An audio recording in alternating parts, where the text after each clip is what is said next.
Alors j'entends souvent, tu sais, ce type de remarques, mais pourquoi tout autour de moi, je retrouve des personnes qui réussissent à tous les coups et pourquoi moi je galère systématiquement. En fait, si tu veux connaître le vrai secret de celles et ceux qui réussissent, que tu vois autour de toi, c'est une illusion déjà, c'est que ça n'a rien à voir avec la chance, les diplômes, le poids, le sexe, la religion, l'environnement.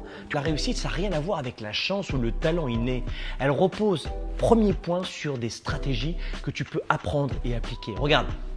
Les personnes qui réussissent, chacun sa définition de la réussite, eh bien, elles ont des habitudes précises.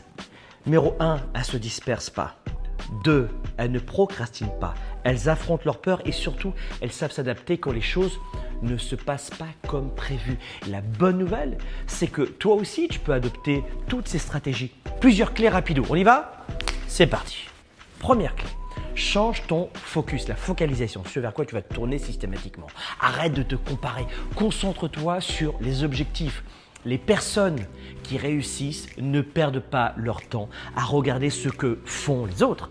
Elles ont une vision claire de ce qu'elles veulent accomplir et elles s'y tiennent. Donc toi, pose-toi une question forte de coaching, c'est qu'est-ce que je veux vraiment? Et ensuite, tu commences à agir une étape à la fois, une marche à la fois, même si c'est petit. Deuxième astuce, passe à l'action massivement et stratégiquement. AMS, action massive stratégique. Le succès, c'est comme tirer à l'arc.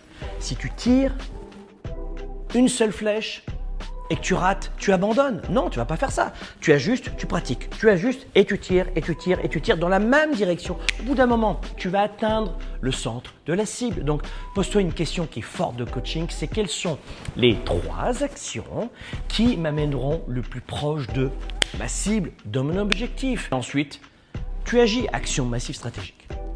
Troisième astuce, apprends à persévérer.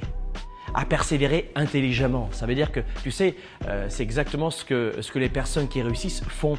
Elles ne voient pas un échec comme une fin, mais comme une information. Un échec, c'est une information, c'est une indication, c'est un appel à l'action. Et la prochaine fois que tu te trouves face à un obstacle, ok, pose-toi la question, qu'est-ce que je peux apprendre de cet obstacle? Qu'est-ce que je peux apprendre de ce que j'appelle un échec et comment je peux l'utiliser pour aller de l'avant? Et si justement tu veux apprendre à réussir, mais aussi à aider les autres à affronter leurs défis, à accompagner les autres au travail, comme vie perso, je t'invite à rejoindre le premier sommet international du coaching et du leadership de classe mondiale. On va pouvoir coacher et accompagner des gens dans le monde entier. On sera des milliers en ligne, un événement 3 jours à 110% offert en virtuel.